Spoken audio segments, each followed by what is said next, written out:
Hey everybody, welcome back to the Unstoppable podcast. I'm your host, Diana Chen, and I'm here today with our guest, Ben Lakoff. He's a co-founder at Charged Particles, and he's a podcast host as well of the Alt Asset Allocation podcast. Charged Particles is a brand new protocol. It's a token agnostic protocol that allows users to deposit any ERC token into any NFT. So basically, it allows you to do a lot more with your NFTs than you probably think is possible right now. So I'm really excited to chat more with Ben about just what you can do with it. So, hey, Ben, welcome. Thanks so much for being here. Awesome. Thanks, Diana. Excited to be here. Thanks for having me. Of course. So before we dive into Charged Particles, I just want to get a little bit of insight into your background. So I know that you come from a corporate finance background. And so I'm just wondering, how did you transition from being in corporate finance to getting into DeFi? Yeah, sure.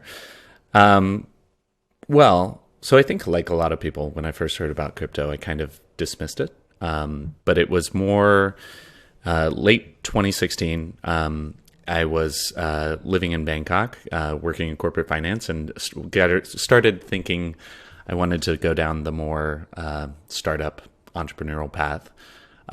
Didn't know where to start, so with a few friends started a young venture capitalist group that we started angel investing in some startups in the area.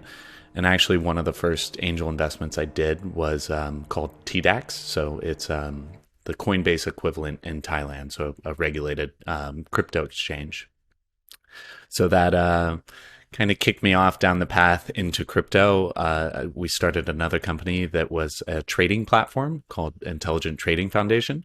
Ended up raising some funding, grew that to about 20,000 users. Ultimately, it failed. I learned a lot as a startup operator. It's a lot harder from the inside. Everything's on fire constantly, but yet I'm still in it. So that kind of was the path that led me down into crypto. That's for sure. Yeah. And so you mentioned you were living in Bangkok at the time, and I know you actually spent, I think, close to a decade living and traveling abroad. And so I was also wondering, too, do you think that living and traveling abroad for so long affected your perspective and thinking about finance? About finance, definitely. About crypto, absolutely.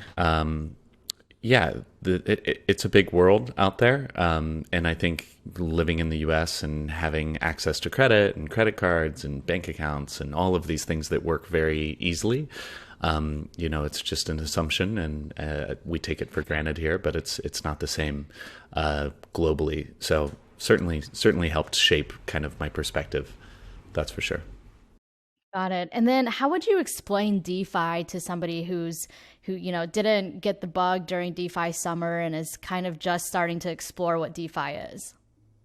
Yeah, it's actually, I mean, for us, those of us in the crypto world, the fact that people still don't really understand what DeFi is or why it's important is sometimes baffling. But I'm actually a co-host of Crypto Mondays LA here. So every Monday we meet and we have a lot of people. And as you know, right now this is being recorded mid-April. Sorry if you have a big lag before you produce these, but it's crypto's all-time highs again. So we're getting new people in every day. And you get the general, like, why should I invest in crypto? Why is it important? And then like the next couple steps is DeFi. I mean, really the way that I explain DeFi to people is by talking about MakerDAO. So literally, I mean, if you've ever tried to get a loan from a bank, or you own a house and you want to use your house as collateral, you can do this with a few clicks and a smart contract with something like MakerDAO. And obviously Aave and Compound are doing these things as well, but using your crypto as collateral and accessing the value and accessing a line of credit on that. And it's just tremendous. I mean, this just opens up the door, but that's kind of an easy way to like get them to cross the chasm of like, holy crap, you can do this with this smart contract. I literally just send it here, click that, approve this, and then I have money and I still own the asset and it liquidates automatically. So it's pretty mind blowing, and that seems to help get people over the line. Yeah. So, what do you see as some of the biggest roadblocks or challenges that are blocking people from getting into this space? Yeah. Um, Honestly, probably just people are getting in their own way. Um, I mean, uh, we all have kind of our own programming and the way that we're thinking about things. I mean, I grew up more as like a fundamental analysis looking at cash flows. So like a mean reversion is always kind of in the back of my mind. So things don't go parabolic logarithmically forever because they revert back to their mean. So I think, people are always worried about like this thing is still, it's going to go away. It's not real. I don't understand it. It's something different and new. And so all of these things kind of are just blockers for people to kind of even attempt to actually understand it. And it is confusing, I suppose, to like actually get down it. But it's just people have to come around to it in their own time. And like these hype cycles kind of help bring in massive influx of people. And then, maybe it'll crash and a lot of those people will go away. But the net inflow of people, it's like growing bigger and stronger every time. Yeah, I totally agree. So, for people who are just getting in on DeFi and NFTs through this hype cycle, what would you recommend as some of the best places for them to go to learn more about DeFi? And whether it's books or articles, blogs, Twitter personalities, what are some of your favorite sources of truth? Yeah, source of truth within crypto is a difficult one. I mean, crypto Twitter is really good. It's amazing how much value is dropped there constantly. There's a lot of nonsense, so it requires quite a bit of parsing. I think helpful to kind of understand the whole Ethereum story, which is part of it. Well, I mean, assuming you understand blockchain and then you want to kind of go a little bit deeper and understand Ethereum. I think Camila Russo's book, The Infinite Machine, is really good. Kind of explaining the history of cryptocurrency or Ethereum and the genesis of it. So I think that's a really good one. She has a newsletter, The Defiant, that's also really good. The Bankless guys do a really good job of their podcast as well. Into the Ether is also another good podcast. I'm a podcast guy, so clearly a lot of these are podcasts, a lot of audio. Clubhouse is, there's a lot of noise on there, but I think there's a lot of good little nuggets there as well. But I mean, the general advice is like, don't put any more money than you can afford to lose, like all of these sorts of things. But just don't write off the whole space because it's hard to understand, or maybe you got burned in the 2017 or 2018 crash because there's still a lot there. And I'm starting to see some of these people come back that, got burned pretty badly in 2018. And you're like, wherever we were then, like things have gotten exponentially more awesome and more weird at the same time. So it's a really cool space. Yeah, and it's crazy because if you think about, the people who got burned back in 2018, if they had sort of just held on tight, and sat in their seats, Oh yeah, they'd be coming out way far ahead of everybody else today. So of course, I have some of those friends, right? Like I like sold at a massive loss, like in 2018, just cut my losses and like whatever. And some of these friends that were just like, I'll come back in 2 years. And they actually came back and like, yeah, it is what it is. Yeah, for sure. All right. Well, I want to talk a little bit more about charged particles now and learn more about that from you. So let's start from the beginning. Tell me a little bit about the genesis of charged particles as much as you know. I know your co-founder, Rob, was the one that sort of had the idea and started the project, and then you hopped on board and joined him last summer. So tell me a little bit more about how Rob got the idea for charged particles. Like, what was the problem that he saw that he was trying to solve? Yeah, definitely. And great job on your research and the intro, like you've nailed it. You're like the first person that actually like does a really good job, concise, and I didn't help Diana at all with that. So Oh my well gosh, done. thank you so much. Yeah, Yeah, if it wasn't for the fact that I was interviewing you on a podcast, it would be like super creepy how much research I've done into your background. that's great. Well, this is the internet. We're out there these days. So yeah, so Charged Particles website's charged.fi, and Rob Secord came up with this idea late 2019 as originally it was the idea of NFTs is this broad category. It's non-fungible tokens. So crypto art is very, very gigantic right now, but it's any token that is not fungible. So it's unique. So this can be a lot of different things. So one of the first, the genesis idea was a e-gift card as a non-fungible token, and the ability for that gift card to hold, retain, and have a balance that grows over time. So this was like the original idea of an NFT being able to hold an interest-bearing asset or accumulating interest asset. But then thinking about the different use cases, because NFTs are so broad. So an in-game item, for instance, so a sword in a game, holding a value, a real value. So you deposit DAI into it, which is a US or like a stable coin that is growing in value. So that accumulating value, we call it charge within our ecosystem, represents more power within that game. But then you think, okay, so I have this sword that has a real US dollar value that's accumulating. You have this sword that has a real US dollar value that is accumulating. If we battle, then the winner can take the discharged accumulated charge, which is real dollars.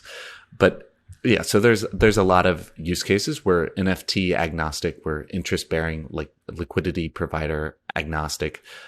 We are token agnostic, so any sort of tokens go into it.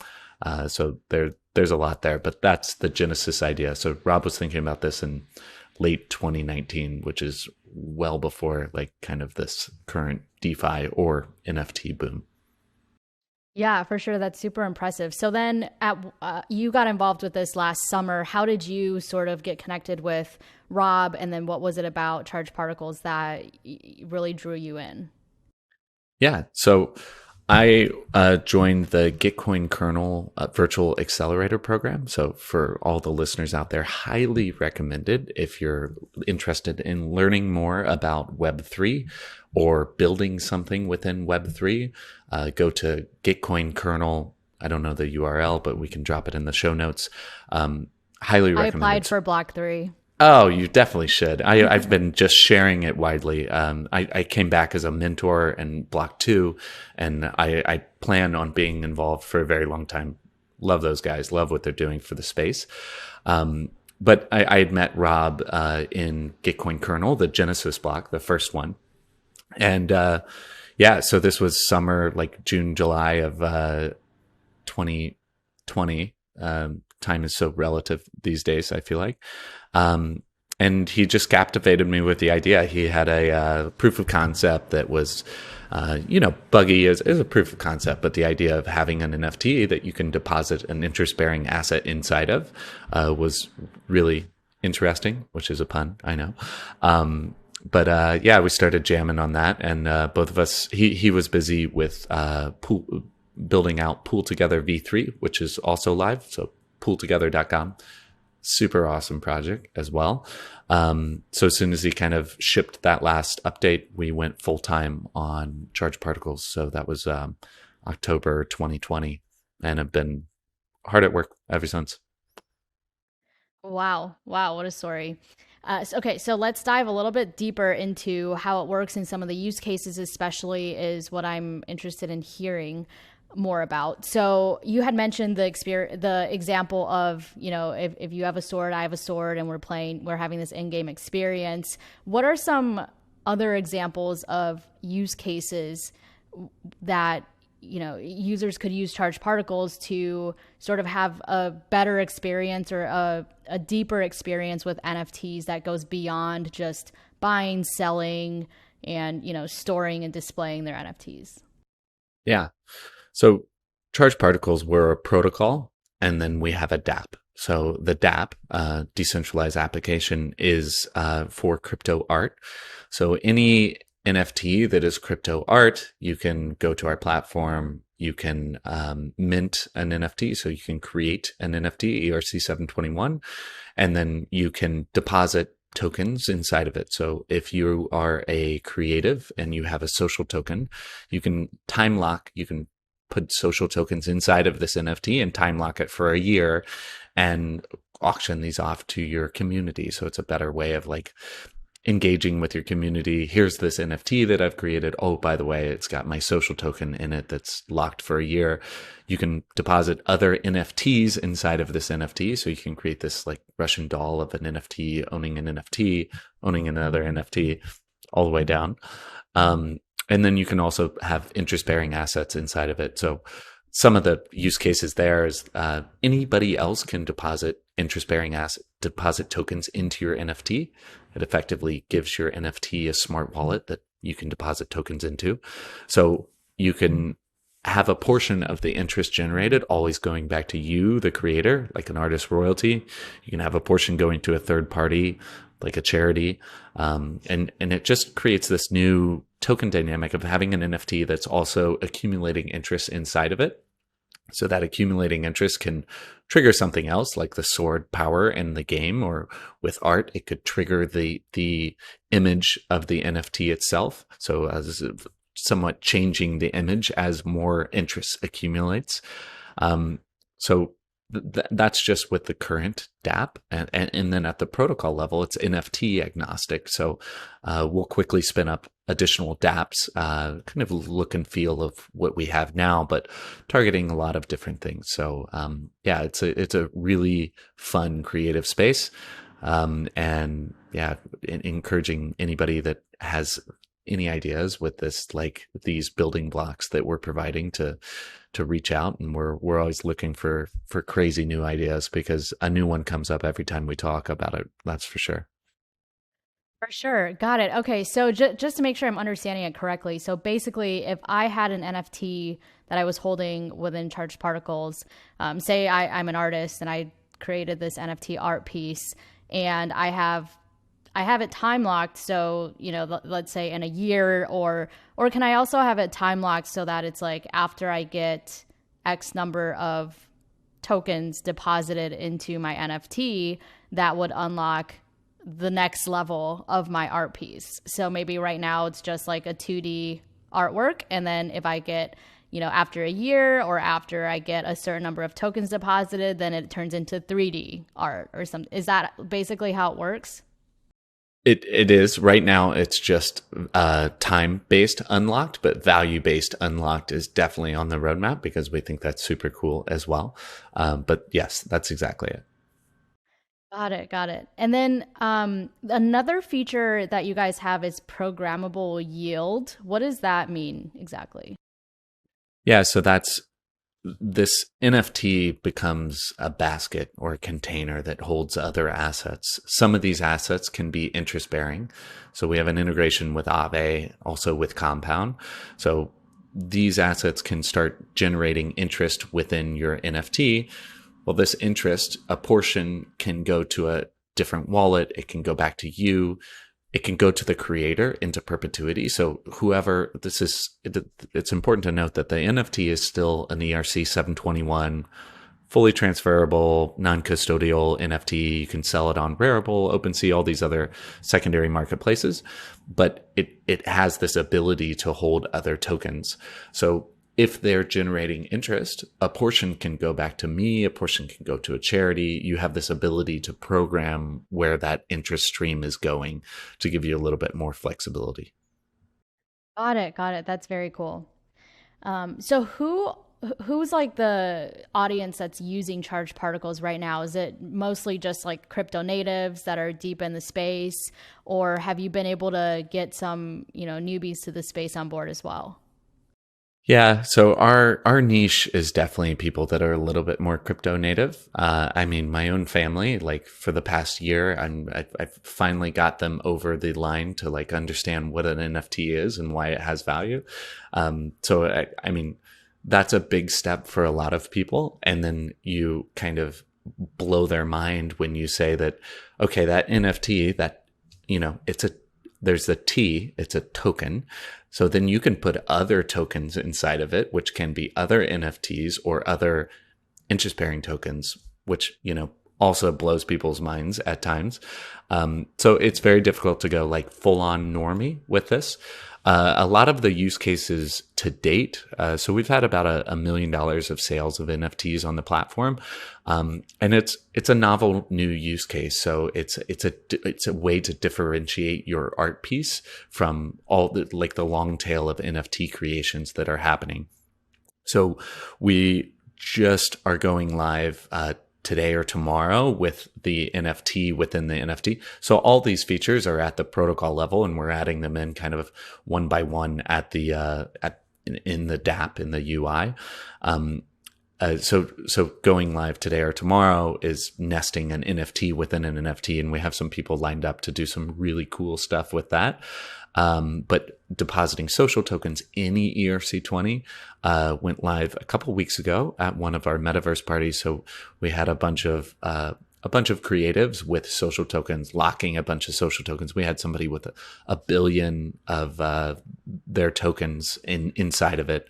I mean, just crazy things. A portion of the interest being generated going to a charity. We're linking physical and digital. There's a lot of pretty crypto native experimentation and differentiation within the NFT space going on. Got it. And another use case too that I just thought of that I've heard you say on another podcast is with the time locked feature is you can actually set it so, say you've got some money saved up for your child, and they're just like 5 years old right now, and you want to make this available to them once they become an adult and know how to handle the money and the funds. So you can time lock it for, I guess, however long you want, right? Like until they're 18 years old, and then it is unlocked and then it becomes theirs.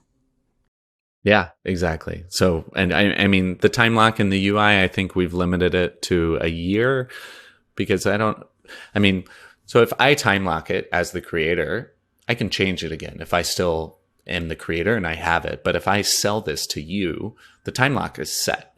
So you're just kind of, you've got to wait, right? So we don't want to put a 300-year time lock in there at this point, that's for sure. But you can create essentially a trust that has these assets. So your NFT, your rare NFT, it could be a piece of art, it could be a domain name, as an NFT, and you could fill it full of all of these assets that you want to disperse to your children in X years. Time lock them. They could see, they can transfer this entire basket of assets with one transfer because it's all contained within an ERC 721. And then it unlocks at a specified date in the future so they can access those assets that are inside. Yeah, I just thought that was really cool because it goes way beyond just enjoying art and kind of having fun with the suspense element of this art isn't going to be unlocked until X date in the future, but there's actually very practical use for it as well. You can create a trust for your kids where you can actually store your assets in it, in your personal funds. So that's super cool. And you mentioned, some new features. You guys are constantly developing new features. What are some new features that are coming out for the remainder of 2021 or in the next year that you're able to share with people? Yeah, definitely. So as I mentioned, NFTs nested within the NFTs. This is at the protocol level, but we enable it in the UI. It's a lot more difficult than you would think. As are most things, I suppose. That goes live today or tomorrow. Next up, we're going to deploy on layer 2. So talking to quite a few of the bigger ones. So there'll be some announcements there that should be happening pretty quickly. Right now, you can only energize or charge up NFTs that are created at our minting station. But we have the ability to whitelist other NFT minting platforms. So, for example, and voting is going on within our Discord now, but the idea is you, Diana, have a favorite NFT that was created on Rarible. So if Rarible gets whitelisted, you can then take that NFT, you can come over to Charge Particles, and you can fill it full of whatever you would like. So those will start releasing support for additional minting platforms in the near future. We also are planning on launching another DApp. So we've got quite a few fun ideas. So we'll be spinning up kind of proof of concepts for a couple of these. And then we'll start integrating into some of these minting stations. So Energize will be a part of the checkout process when you're minting on another platform. I mean, we're NFT token liquidity provider agnostic. There's kind of a lot to build. So we're always hiring, looking for passionate people looking to kind of change up the game within NFTs. You can always reach out to me or Charge Particles on Twitter. That's a pretty easy way. Awesome. Yeah, I love how fast moving the space is and how quickly new features and new projects are always developing. It's super exciting, and there's never a dull day, that's for sure. It's insane. I think my sleep schedule hates it, but it is what it is. It is what it is. And then I know you always say, 1 year or crypto years are like dog years. So I'm It's just gonna, so true. I normally ask people, like, what do you see happening in this space in the next year? And then what do you see happening in the next 10 years? But we won't even go the next 10 years because we're already basically there with the dog years at just 1 year. So what do you see happening in the space in the next year? In the space, like overall crypto, Ethereum, NFTs, DeFi, which space? Anything, whatever you've got exciting predictions for, NFTs, DeFi, anything. Yeah, I think NFT art is pretty frothy right now, for sure. I mean, to be clear, I'm super bullish on crypto art NFTs, but it's pretty frothy right now, that's for sure. So I see it almost as a Trojan horse to get more people into crypto overall. I mean, I met somebody at the Crypto Mondays LA the other day who said, it's like we're in LA, so there's a lot of Hollywood people, like celebrities looking to do an NFT, and he says, "Yeah, we're creating an NFT platform. We've got all these famous people lined up, and I was like, oh, awesome. What blockchain are you on? And he goes, we're not going to be on a blockchain. That's the worst part about NFTs is having to deal with all this crypto stuff. And I said, you realize T is token because it's on a blockchain. And that's like the main value add of this whole NFT thing, right? Like the blockchain is the reason why these things exist. And it almost kind of went over his head. So, I mean, I think that's kind of a good pulse check of where we are in this NFT mania. The fact that NFTs will be created without a token. So it is a little chaotic right now, but I think as with all of these manias, it's like I said earlier, it's a net positive for the space in general, and I think it's a Trojan horse, right? Like so these famous people create a NFT that doesn't have a token, and then people are asking why they can't resell it on OpenSea, and you start kind of going down this rabbit hole and learning more about crypto. So crypto feels crazy frothy right now, but I think with what's happening at kind of the macro level, a lot more people are starting to look at crypto at like another option outside of the traditional world. So I know I'm bouncing around and not answering your question, but I would say I'm cautiously optimistic about the entire crypto space. I have no idea where the price is going to go of anything ever, because I'm just always wrong. So I'm in it for the long term. I love the community. I love the people that I interact with in the space. And yeah, I'm cautiously optimistic.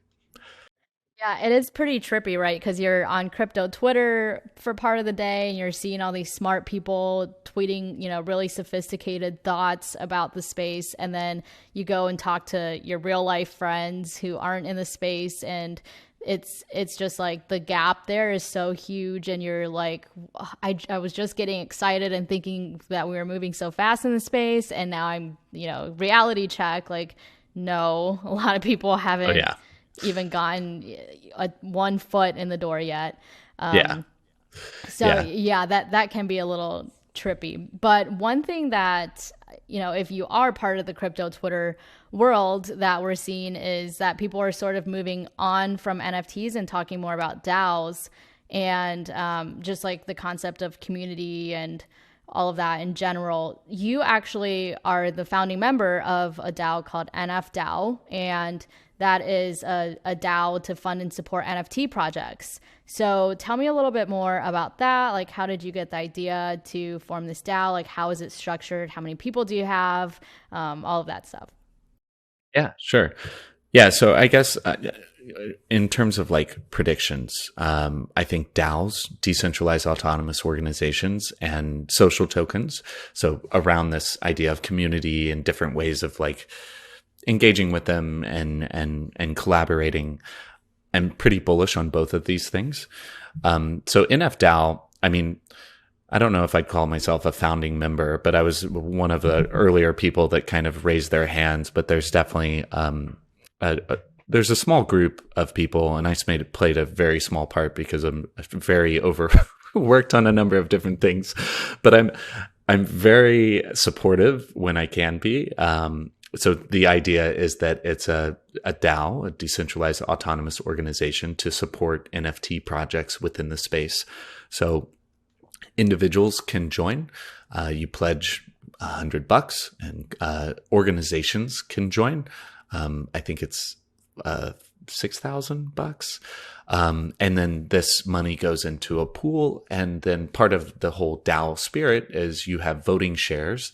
So since you've contributed money, you have these voting weight within this to direct this pool of money. And you vote on different projects within the space, working within this broad NFT space, to give a grant to those people. So would love to get Unstoppable Domains on there as a company, or you or any of the listeners that are interested in kind of participating in these DAO experiments, which are fascinating. But yeah, it's the best way to get involved with all of these things is just jump in. For sure. And one thing that I've been curious about DAOs is I think there's a fine line to draw between letting in, like how many people you let in, and maintaining that same sort of vibe and the same sort of like vision that it was formed with. So how have you guys been able to juggle that and balance that with deciding who to let in? Is it anybody that pitches in $100 can get in, or is there a voting process on the people that you let into the DAO? And then how do you ensure that you're getting people with, good intentions and the same visions as you guys, and not people coming in just wanting to, corrupt or to hack or, mess it up? Yeah. So in short, I don't think there's a like tried and true rule book on how to do these things and do them correctly. The whole space is kind of figuring this out as they go along. So there is a certain amount of vetting. It's not just anybody that sends in money is automatically part of the DAO.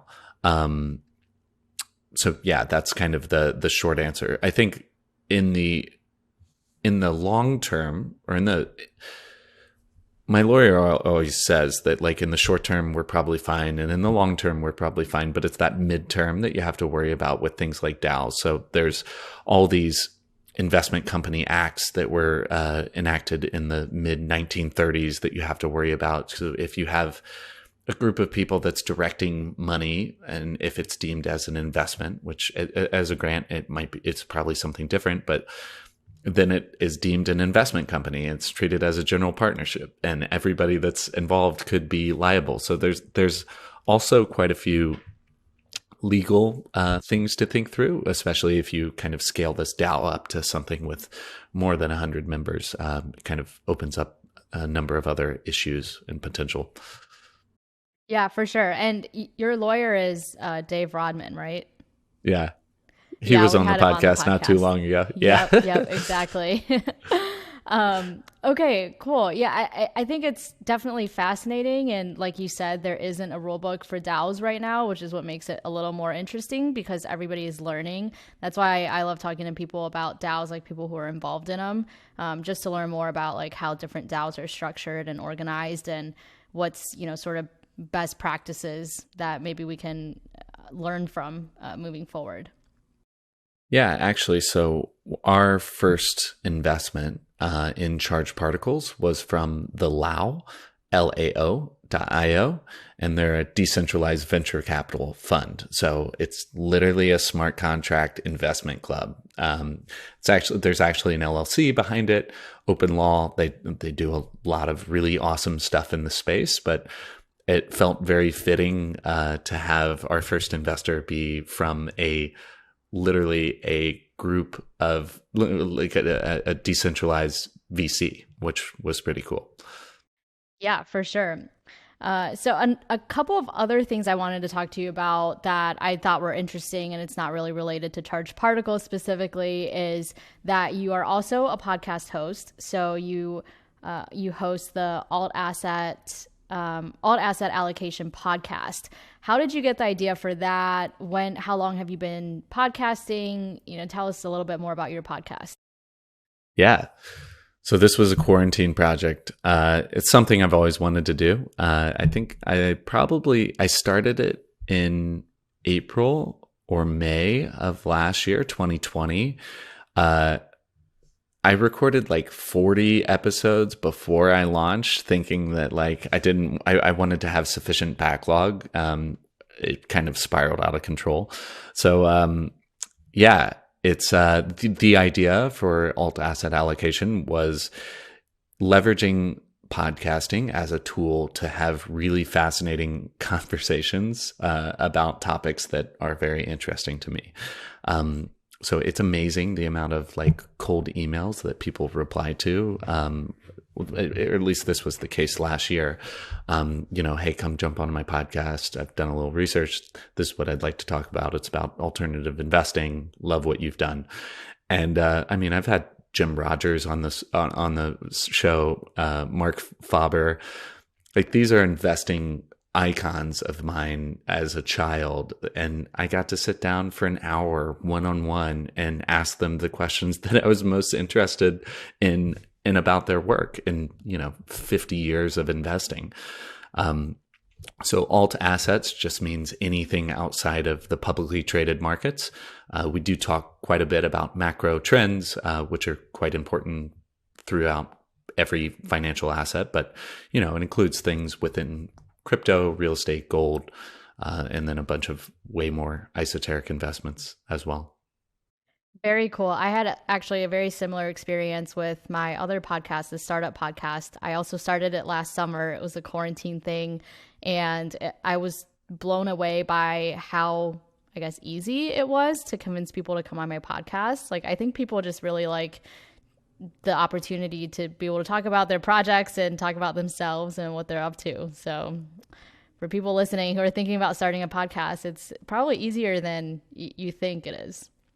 Yeah. Well, look at Clubhouse, right? Like people love to hear themselves speak. And the problem with Clubhouse is like normally the loudest person in the room ends up talking the most, which is maybe not the person you want to listen to the most. But yeah. Yep. You have to be pretty good about filtering out through the noise and getting to the good stuff on Clubhouse. And then the other thing I wanted to ask you about is you are an avid traveler. Obviously, this is pre-COVID days, but you've traveled to, I think, over 80 countries. And you've, like I mentioned earlier, you've lived abroad for, I think, close to a decade. So are you still living that digital nomad life? Like like right before COVID, and then after the pandemic is over, do you plan to go back to that sort of life, or are you settled down now? Like, where are you now? Physically, right now, I'm in Venice Beach. So I have family in Indiana and California, LA. So basically, the decision was to come back during COVID. It was kind of a pain to be on a tourist visa, bouncing around different countries. It's not ideal during mandatory quarantines and just being a foreigner during a global pandemic. Not ideal. So yeah, I've been a traveler for a while. It's something I enjoy. I think there's pros and cons of every lifestyle. So it looks super glamorous, gallivanting around the globe, but it's really hard to get like good deep work done if you're always jumping around to a different city. So I slowed down quite a bit in the past couple years. Really, I mean, a lot of the travel came from working as an expat overseas. So, I mean, I lived in Bangkok for nearly 4 years. That was my home. I lived in Dubai for a year. I lived in Prague for a while. I lived in Sao Paulo for a year. So I used these different abroad kind of home bases and then traveled quite broadly from those. The digital nomad life is, it has its pros and cons for sure. I'll probably settle somewhere in the middle. A certain number of months per year in one location and another in another location, because I like to be around family, and my family's out here in LA, and I have small nieces and nephews that are very fun to be around, especially at this time in their life. That's for sure. Yeah, for sure. I can relate to that. I sort of lived that life for a couple of years back in like 2017, 2018, and just like traveled the world. And I thought at first it was, a super glamorous thing. And then you do it for a while and you sort of start to see the pros and cons, and it becomes less and less glamorous as you actually get to experience it, which I think is true for many things. People always think the grass is greener on the other side until you get to the other side, and the grass Exactly. isn't so green. Exactly. It's great, but it's not all sunshines and high fives in everything you do. 100%. Did you have a favorite place to live, or like family aside, what would be your favorite place to live in the world? Yeah, that's a really tough one. I mean, I loved Bangkok. That was pretty much the longest place I've ever lived anywhere other than college or childhood. I speak Spanish and Portuguese, so I'm quite. I really like Latin America. I like Spain and Portugal because of the language and kind of the more Latin feel at times. So that doesn't answer your question. If I had to choose one, like right now, it would probably be like something like Argentina. Very cool. Love it. Okay, well, we have some quick questions before we close out from Twitter, our favorite place in the metaverse. And so DeFi Dad had a couple of questions. I think we answered all of them. Saksham says, "Hi, Ben. I would love to have your opinions on the ecosystem where licensing NFTs and earning royalties becomes a thing." Thoughts? Yeah. So is that, I should have read through that Twitter thread. I was just stuck on some of our community members talking about push-ups. Apparently there was good ones in there as well. So the like digitization of art, I suppose, is what he's talking about, like an NFT as an art piece. The fact that it's digital. I mean, if I have a piece of art in my house, it just sits there, even if I spent $1 million on it. And it's for sale when people walk through my house. If it's digital, it can be listed for sale, a reserve price on multiple platforms. I can use this as collateral and take out a loan. A $1 million piece of art. Maybe conservatively, I can take out a loan of $100,000. It's way over collateralized, so then I can do whatever with that. I can also, if it's digital, I can rent it out to different art galleries that maybe just want to use it for a day or just want to put it up somewhere. So it kind of opens this opportunity. I think we're still early days on a lot of these like core infrastructures. There's a bunch of really cool projects that are working on all those little pieces. But yeah, I think we'll get there eventually. Awesome. Brian wants to know, what are your thoughts on, or tell me more about energizing NFTs with other NFTs. Is he just talking about depositing NFTs inside NFTs? Yeah. Yeah. So, I mean, we've got a couple crazy use cases like in our docs, but who knows? I mean, it's like this Russian doll of an NFT owning other NFTs with art, that can do some different things with NFTs in general. There's a lot of possibilities. Sure. Hey, Rory wants to know, will charged particles leptons be available as collateral for loans on Stater Finance? Oh yeah, so I did see that one. I had not heard of Stater Finance, so I just looked at them, but talking about using your NFTs as collateral. So Lepton NFTs are an NFT that we sold at Charged Particles. So this is a yield multiplier NFT. So one of the use cases is you take your NFT, we'll do a liquidity mining program sometime next month. More details to be announced on that. But if you deposit this Lepton NFT inside of your NFT, it multiplies the earning power of that NFT. So it's a yield multiplying NFT. So that's one use case of depositing an NFT within an NFT. And we've got a bunch of other cool use cases that we're kind of thinking about. But using that Lepton, that NFT from Charged Particles as collateral for a loan, yeah, any of your listeners that are working on using NFTs as collateral, reach out to me. I mean, I'm talking to a lot of them. I hadn't talked to this particular one yet, but it's definitely something that we want to support, especially the fact that an NFT can hold other assets. Well, those assets that are contained inside of it, regardless of the price of that NFT, those have an intrinsic value. So in my mind, it's a pretty good collateral source because you can just pull out the assets and they're liquid and discard the NFT if you'd wish. But yeah, happy to chat to anybody that's working on NFTs as collateral. We'd love to support that. I feel like we could just keep talking for hours and more use cases would pop up, but it just seems like the options are endless. It's sort of like a lot of it we can't even dream up right now. There might even be use cases for charged particles that you guys haven't even thought of, that might pop up in the future. Absolutely. And there are plenty of them. And we have a really awesome community that's kind of always pitching new crazy ideas. So yeah, if anybody has these crazy ideas, ping me on Twitter or Charged Particles, or jump in our Discord, Telegram, all the social medias, we're there. Awesome. And then last question from Twitter. This is your favorite one from your community. Spike wants to know how many push-ups you can do in a minute.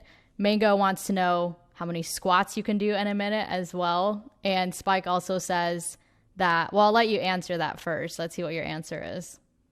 So firstly, talking about the community, Mango's the community manager, and Spike actually is a community member that built an entire stage within Decentraland for one of our metaverse parties. So we have another community member, Richard Dixon, who created a massive virtual art gallery in CryptoVoxel. So like these are community members that have spent their time and money to build these massive structures to host our metaverse parties, which are super fun. Some of the biggest in the metaverse. Last time we had a coordinated cha-cha slide in Decentraland with like a third of all the Decentraland users at that time. Pretty cool, unique. But the reason why Spike is asking about push-ups is because we also do a weekly Clubhouse call, 3 p.m. on Wednesdays. And because I'm a little busy, or, I'm not mindful of my time, I suppose. I was doing push-ups when I was hosting the room, and then somebody asked me a question, and I was quite out of breath when when I started talking.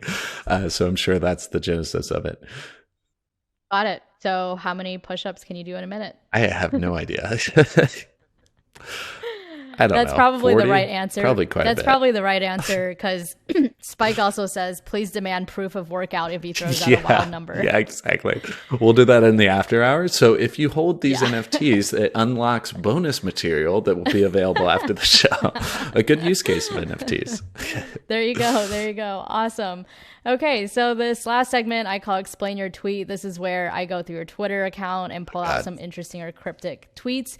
A lot of your tweets are retweets, and you're also on Clubhouse a lot. If people couldn't tell That's true. from this conversation. But a couple of tweets I found that were interesting. One is from March 3rd. You said, I have 17 Zoom calls today. 17. Yeah. Who does that? Who does that? Why? And how is that even, how do you even squeeze 17 Zoom calls in a day?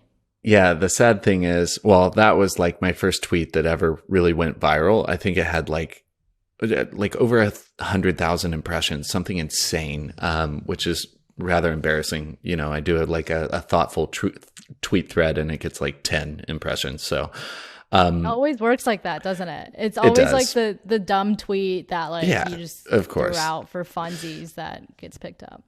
No, I try to do like the maker manager schedule. So I try to stack all of my calls on a few days. But I mean, even this week, I had over 10 Zoom calls Monday, Tuesday, Wednesday. So this is like the first day that I have had less than 10. It's just kind of part of it. I mean, we're a completely decentralized team. So there's one-on-ones with team members, team calls, syncs, advisor calls, all of the things. So before you know it, you kind of fill up your day. But I try to move them onto certain days of the week so that I have, bigger blocks of time blocked for actual work. And it doesn't bleed too much into my sleep schedule. That makes sense. But yeah, talk about Zoom fatigue. That'll do it. Oh, yeah.